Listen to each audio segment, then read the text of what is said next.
So, hi everyone, and welcome back to Blame It on Marketing with myself and Ruta. We thought that it was inevitable that we would end up doing an episode about AI, and that time has come. So, we are here with a very special guest who we will let introduce himself to discuss the topic. So, over to you, Dan. Tell us a bit about yourself. Hey everyone. So I'm Dan Lubetsky, and I'm a former agency marketer, digital transformation consultant, and have had a variety of roles in software as well. And now I am focused on go to market strategy, consulting for organizations to help them with their product positioning, planning to go to market, how their products are represented in their digital experience, and how to bring AI into marketing organizations. And the company is called Sky Strategies, and I'm excited to be here today. Thank you for joining us. Apologies, I've got a bit of a weird voice going on. So in this episode, we don't intend to cover all the AI tech out there. This is not what this episode is about. Also, we'll put a little link into a few good resources for that, like there's an AI for that.com and that kind of thing in the show notes, so you can go and peruse. But I guess we wanted to talk about more the effects of AI and also kind of why it's exploded in the last year or two, I want to say. Dan, what have you seen, and what do you think is driving all of this growth behind the usage of AI tools now? So it's not like AI as an entire category is new. AI has existed for a very long time. We've seen it in marketing with things like personalization for a while, using AI and prediction and many other ways. But more recently, with OpenAI coming up with ChatGPT back in the fall last year, generative AI has become a category that everyone can experience. Anyone can sign up for ChatGPT and start writing or asking it questions or just having some fun and writing a sarcastic poem. And so that new category has really created the ability for marketers, sales folks, people outside of work to literally create something new from a model that can be expansive or really specific to a topic. And that is kind of transforming how people view AI, how people can touch AI, how organizations can take advantage of it. Absolutely. I think alongside that growth, there's obviously a bit of a debate to be had around the kind of the usage of AI and whether that's a positive or a negative thing. I was trying to think through some examples of where we've seen it be positive and negative for sales and marketing, but also outside of that. For example, guys, I'll share with you, as I'm a single lady, I have seen people use AI photos on their dating profiles. It's shocking. It's shocking. So it's kind of almost like bled into everything. And I think why one of the reasons we wanted to have this conversation is because there is obviously a AI for good, AI for bad debate. So Dan, really interested on your perspective there. Why is that debate so strong at the moment? And obviously, how does that fit in with how marketing and sales are going to work potentially in the future? So I don't think it's that unlike what we saw at the onset of the internet. You're going to have internet for good. I need to find a blue car. I want a sedan and I want to find it near me. And you can search to find that listing and find a dealership and give them a call or fill out an inquiry form and find your way to that vehicle. But then there's also the dark side of the internet. Early days, not necessarily as dark as it can be now in the dark web and all of that. But it's a parallel. I think with AI, we're going to see people for good and bad pressure testing it. I think the elections in the U.S. this year are going to be highly contentious. A lot of questions around what's real and what's not. I think we're seeing in Hollywood similar questions around how can it be used, what the writers stand for, and others behind the WGA and other actors in support and that whole push. And I think we're seeing celebrities also trying to make sure they own their identity. So I do think there are going to be a lot of changes for good and bad over the next few months to years as we find the right balance. It's been interesting seeing some countries react to generative AI in trying to ban things and trying to put in legislation to slow things down. I'm of the opinion, because I grew up in a tech escalation world, that there is kind of no stopping it unless we all decide to actually stop it as a as a planet, and I don't think that's going to happen. So yeah, it's become more tangible than ever, right? Because of essentially ChatGPT, really. It's given the power for everyone to dip in and to have a go at stuff, which can be good or bad, as you say. So, coming to the point, you mentioned writers, and that's one of the areas in marketing that we think about quite often when it comes to AI taking away jobs. I do this; it will take some jobs away, but in general, that topic is quite dramatic, I should say. What are some of the ways that you have seen sales and marketing be affected by generative AI thus far, and what do you think are some of the ways maybe it won't be affected that might be something people are worrying about, I guess? Sure. So one, I would position it around go-to-market teams, not just sales and marketing, because there are other groups that may have input into a topic or a target market that they're going after. And so let's just think about it first around go-to-market. If we think about the go-to-market team, some of the areas of both opportunity and even sometimes discourse are going to be around a lot of the inputs into, getting the value out of all of the work. So maybe that's a new campaign, maybe that's a sales play, maybe that's an individual asset, like a piece of thought leadership. There's a lot of opportunity to speed up that work, but then there are also a lot of questions on whose roles, where is the strategy coming from, and how does it connect to the overall purpose. And so if I think at a high level, you should be able to get collateral out quicker. The writing process, even before that, the research process, maybe you've never tackled an industry before, you've never gone after healthcare, you can research the industry, you can summarize complicated documents, you can pressure test some of the positioning you want to create, and then you can start to co-write or have a first draft completely written with generative AI. That can help speed up that process tremendously. But I think part of the balance that people need to play is they're the ones owning the vision and the mission. Is that correct to do? Is that the right sales play or campaign or set of assets to create? Because if it can create anything, part of the question that the team needs to execute on, is that the right thing to do? And with fixed resources, is that the greatest area for opportunity? And I think that's one of the areas where there's a question is, can versus should we do X, Y, and Z? Yeah, definitely. I think one of the things that always springs to my mind, and we use quite a lot of these AI tools. We use, Ruta and I use them to create the podcast. I know before we got together, we sort of said we would talk about that a little bit at some point. But I think one of the things AI can't do is that it cannot give you the creativity that sits behind a campaign. Yes, it can help cut the research time down. It can help you even formulate arguments to some extent if you're writing long form copy, but it can't give you the idea. I don't think anyway. Personally, I think that's got to come from the team. And we know that when you are running those big marketing campaigns or you're writing a piece of content, those are the things that actually really generally are the things that tend to land best with your audience, because you've got the understanding, the person behind it's got the understanding, but you can use the tools to improve and enhance what you do. Would you say that's a fair way of looking at it, Dan? I think about it in three ways. So generative AI can help you really in your automation of certain things. It can help you enhancing something that you may be doing, and it can help you transform. So maybe you want to automate some processes. You want to automate rapid prototyping, or you want to automate some of the lead capture and scoring. And a lot of that exists outside of pure generative AI, right? There are a lot of automation tools and other forms of AI that can do that. But with generative AI, you can kind of stream that together into a single report or a recap of sorts. And in enhancing, maybe it enhances some of the creativity you were just talking about. You want to target a vertical on a specific subject, solve a specific problem. You know several of those things. Maybe it helps enhance putting that together or giving you a first draft or something. And then I think in other areas it can transform.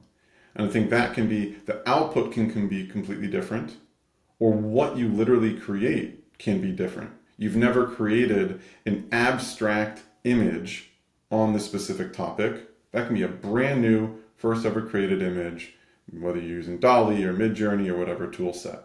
But I think even higher than that, it could transform how you target an industry, and I think we're seeing a lot of it even around like education.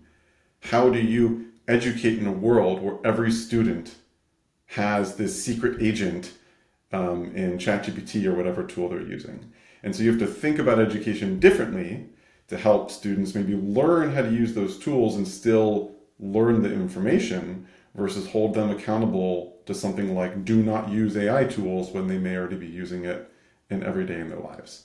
So not to skew totally to a conversation all about education, but I think those three ways to look at it is where you can break down how to bring generative AI in. Automating, enhancing, and transforming. Things in mind, what are some of the ways that you've seen sales and marketing use AI within those three categories that have been successful? So I think automating a lot of those just operational steps that aren't needed.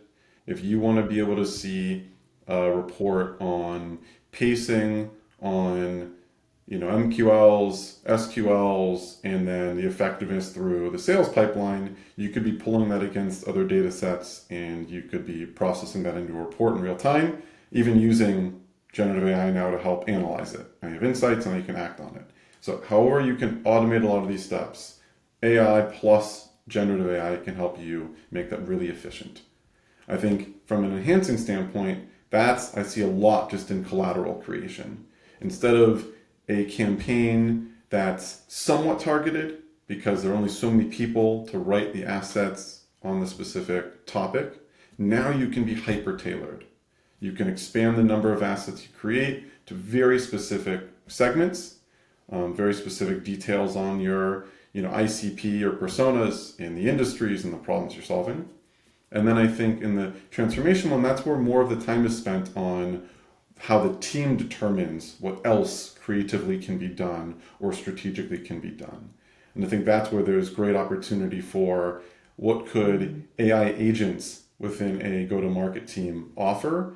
Maybe it's taking workload from some others. Maybe it's handling some of the lower value work. Maybe it's doing more kind of screening in that early sales process. But I think that's where there are more transformative ways that take time for those teams to plan together. But I just think that kind of campaign nature and marketing to sales support system model, like that enhanced category, is just so valuable.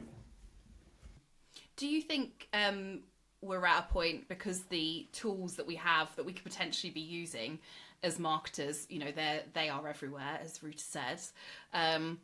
Do you think it's about time that most marketing teams sat down and had that conversation, if they haven't had it already, about what they could be, thinking about those three categories, what they could be kind of working towards, what tools they could use to, enhance what they do, I think is the right way of putting it, if they're not. I've seen so many articles and talks and such lately where provocatively somebody's saying, if you're not using AI, you're already left behind. But to some degree, I think if a marketing team isn't bringing generative AI in, even if they're testing, even if they're in a highly regulated industry where there's very little room to use it, in approved policies and such today, thinking about it, planning for it, testing it, you need to. We're looking at challenges, from a macroeconomic standpoint. And we're seeing, sadly, layoffs across teams. And we're seeing the sheer amount of change in almost every industry. And I think now, just with the generative AI hat on, every week there's a new set of updates from all of the AI vendors and AI applications. And so if you need to keep that pace within your specific target market, you need to have tools that allow you to balance the time between planning and executing, or strategizing and executing, however terms you want to use. So you got to find ways that, at the bare minimum, have generative AI help you execute more efficiently. And in doing that, I don't think everything needs to also be the same degree of quality, like the same fidelity. I think we're seeing a balance of that. How can you find those maybe key assets or key parts of a value chain that take the most effort and time and have the most value? Take the extra time on those. Others, where it's about getting the click, bringing the awareness, being a part of that end-to-end value chain, maybe you don't need to spend as much time there, and generative AI can help you get content that's good enough, even if it's not the best. And so I think that balancing act helps, and then every marketing team can really be more strategic, even if there's still a lean team of 3. That now we know that we need more touch points in order to sort of take someone from a lead, maybe not even a lead, before they're a lead, through to a demo or whatever your equivalent is. The only outcome for marketing is that we have to do more and we have to do it better. And that's where I guess these tools come into their own, right? They're like almost having like extra teammates when you are potentially under-resourced, which most marketing teams are. And that's something that we've not necessarily had. I know we've always had new MarTech coming out that have helped us do things. Let's not forget when Canva came out, we were all like, oh, this is amazing. This has taken so much off our plate. Not having to always rely on a graphic designer for absolutely everything.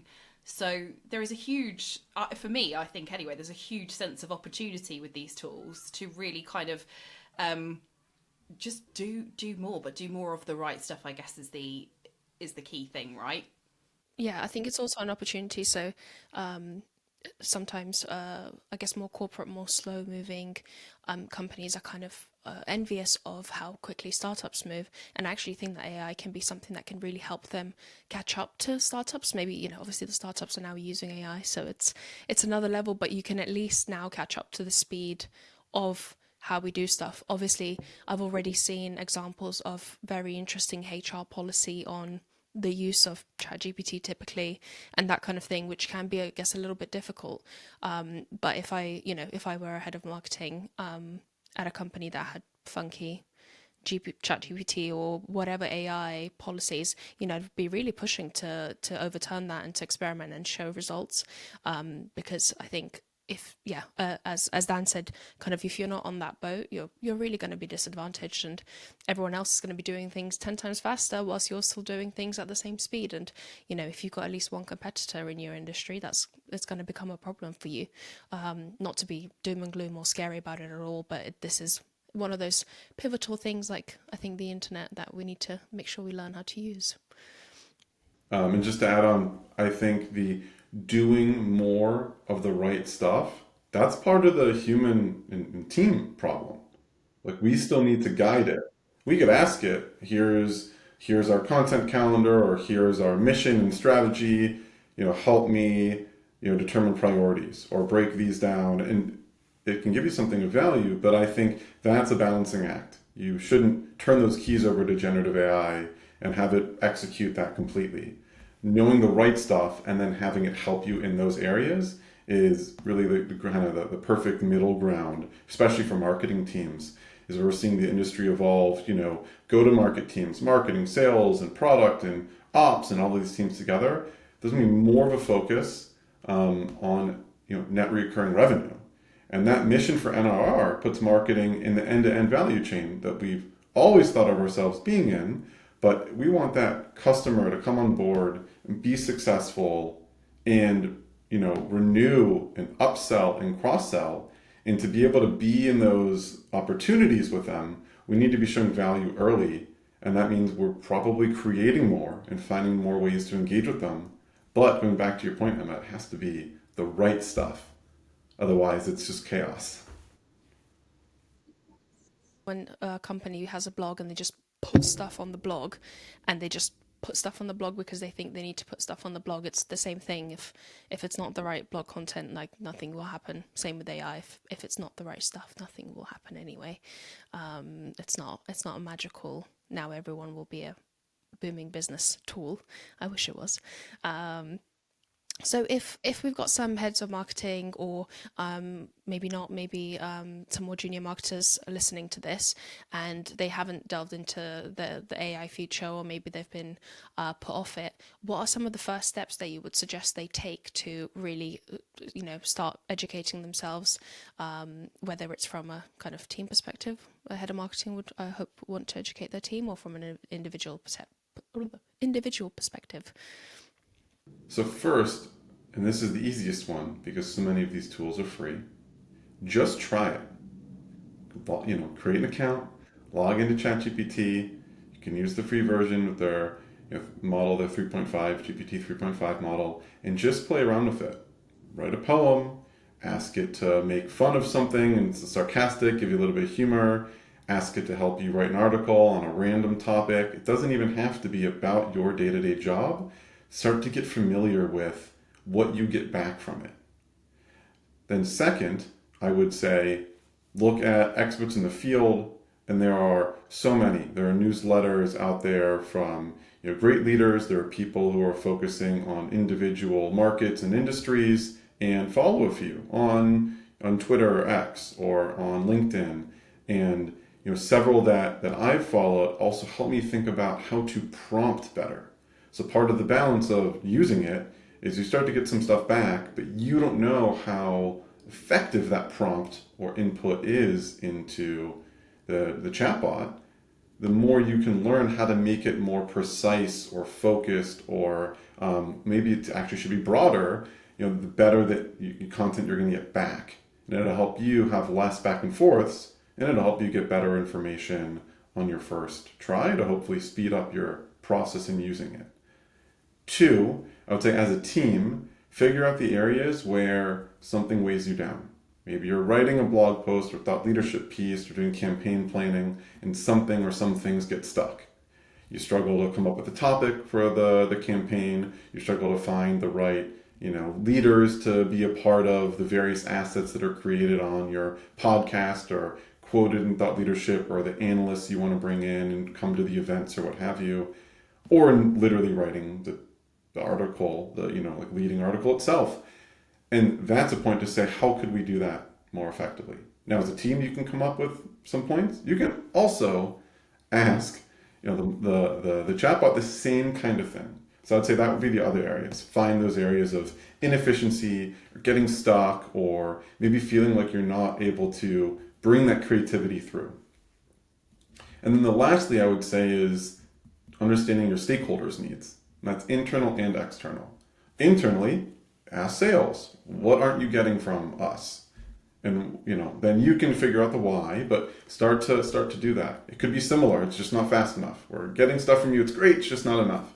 Or it could be the opposite. We're getting a whole bunch of stuff, but it's not really what we need. Whatever the things you might hear back from sales folks are. Help prevent them from just doing it themselves. And the better you can be a partner to them, the greater the overall opportunity, and the more you'll earn the trust to be able to say, I wouldn't target it that way. Here's why we want to target something in this way.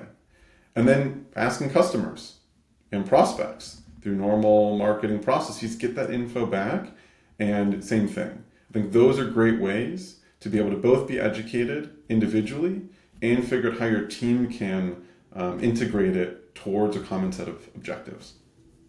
I love that point, Dan, about basically thinking about all of the sticking points for you as a team, and thinking about or if you on a particular team there are stuff that you actually hate doing as well, because that always comes up. If there's stuff that or no one's got a particular skill set in, have a look out there at the tools that you could use to help do that.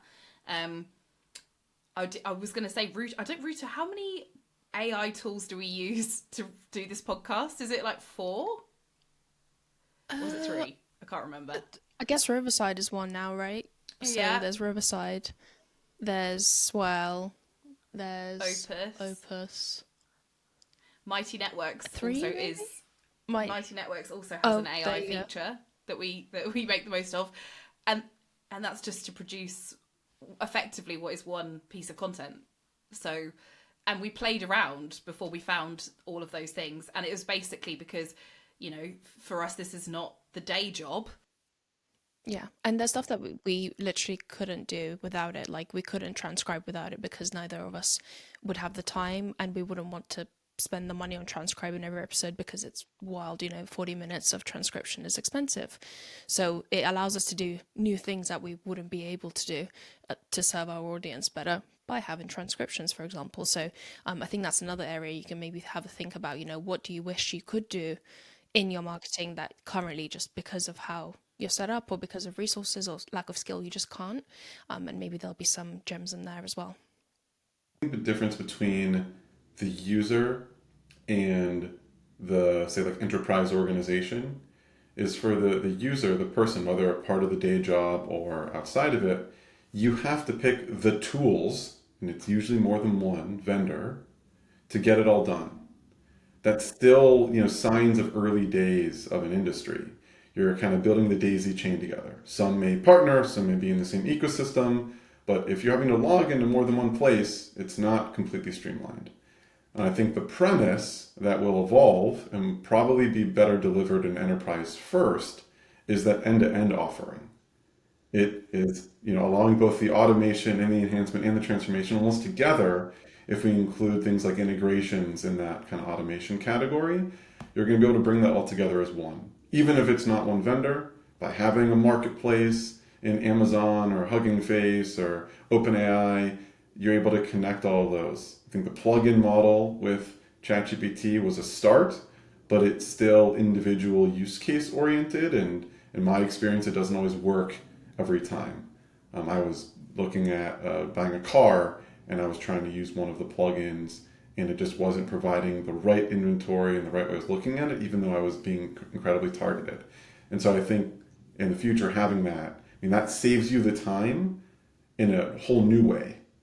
Not just the task, but the end-to-end offering.